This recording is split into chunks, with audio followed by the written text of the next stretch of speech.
آخر دنیا کے طاقتور ممالک ہزاروں ٹن سونا کیوں جمع کرتے ہیں؟ اگر جدید معیشتیں ڈالر، یورو، یوان اور ڈیجیٹل نظام پر چل رہی ہیں تو پھر سونا آج بھی اتنی اہمیت کیوں رکھتا ہے؟ آج ہم اسی سوال کا جواب تلاش کریں گے اور دیکھیں گے کہ امریکہ، جرمنی، برطانیہ، روس اور چین جیسے ممالک اپنے سونے کے ذخائر کو کس نظر سے دیکھتے ہیں، اور وینزویلا کی ایک ایسی مثال بھی جانیں گے جس سے اندازہ ہوگا کہ سونے کے ذخائر صرف معاشی اثاثہ نہیں بلکہ بعض اوقات سیاسی ہتھیار بھی بن جاتے ہیں۔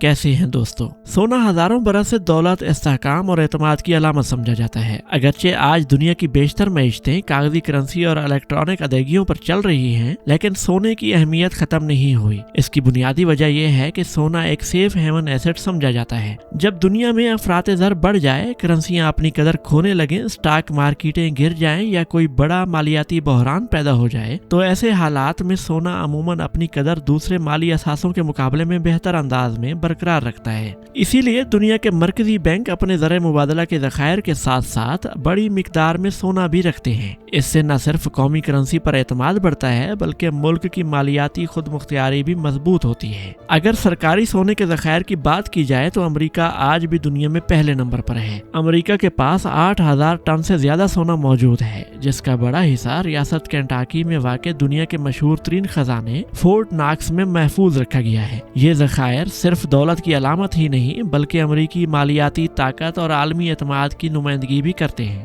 امریکہ کے بعد جرمنی دنیا کا دوسرا بڑا سرکاری سونے کا ذخیرہ رکھنے والا ملک ہے۔ جرمنی کے پاس 3,300 ٹن سونا موجود ہے۔ دلچسپ بات یہ ہے کہ جرمنی نے اپنا سارا سونا ایک ہی جگہ محفوظ نہیں رکھا بلکہ اسے مختلف ممالک میں تقسیم کیا ہوا ہے۔ اس کا ایک حصہ فرینکفرٹ میں جرمن وفاقی بینک کے پاس موجود ہے، جبکہ باقی ذخائر نیو یارک میں امریکی فیڈرل ریزرو، پیرس میں بینک آف فرانس اور لندن میں بینک آف انگلینڈ میں محفوظ ہیں۔ یہ تقسیم اس لیے کی گئی ہے تاکہ بین الاقوامی تجارت، مالیاتی لین دین اور ہنگامی حالات میں ان ذخائر تک آسانی سے رسائی ممکن رہے۔ اسی تناظر میں بینک آف انگلینڈ کا کردار بھی نہایت اہم ہے۔ یہ دنیا کے سب سے بڑے سونے کے ذخیرہ خانوں میں شمار ہوتا ہے، جہاں تقریباً 5,000 ٹن سونا محفوظ ہے۔ یہ تقریباً 4 لاکھ سونے کی اینٹوں پر مشتمل ہے، جن کی مجموعی مالیت تقریباً 700 ارب ڈالر کے قریب بتائی جاتی ہے۔ اہم بات یہ ہے کہ اس خزانے میں رکھا گیا زیادہ تر سونا خود برطانیہ کی ملکیت نہیں بلکہ دنیا کے مختلف ممالک نے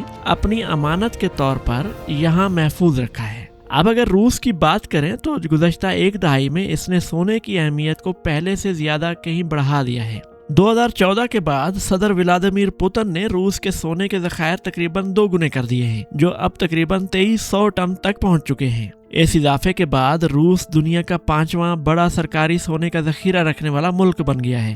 آج روس کے پاس امریکی ڈالر کے ذخائر سے بھی زیادہ سونا موجود ہے۔ یہ محض ایک معاشی فیصلہ نہیں تھا بلکہ ایک اسٹریٹجک حکمت عملی تھی، جس کا مقصد مغربی مالیاتی نظام پر انحصار کم کرنا، روبیل کو سہارا دینا اور ممکنہ معاشی پابندیوں کے اثرات کو محدود کرنا تھا۔ یہ حکمت عملی خاص طور پر 2014 میں کریمیا کے الحاق اور پھر 2022 میں یوکرین پر روس کے حملے کے بعد مزید اہم ثابت ہوئی، جب مغربی ممالک نے روس کے بیرون ملک موجود متعدد اثاثے فریز کر دیے۔ اسی طرح چین بھی گزشتہ کئی برسوں سے خاموشی کے ساتھ سونے کے ذخائر میں مسلسل اضافہ کر رہا ہے۔ 2013 میں چین کے پاس تقریباً 1,000 ٹن سونا موجود تھا، جبکہ 2025 تک یہ مقدار بڑھ کر تقریباً 2300 ٹن تک پہنچ گئی۔ ماہرین کے مطابق چین بھی اپنی معیشت کو امریکی ڈالر پر کم انحصار کرنے اور مالیاتی پوزیشن کو زیادہ مضبوط بنانے کے لیے سونے کی خریداری جاری رکھے ہوئے ہے۔ اب سوال یہ پیدا ہوتا ہے کہ اگر سونا کسی ملک کی ملکیت ہوتا ہے تو کیا وہ جب چاہے اسے استعمال کر سکتا ہے؟ اس سوال کا جواب ہمیں وینزویلا کی مثال سے ملتا ہے۔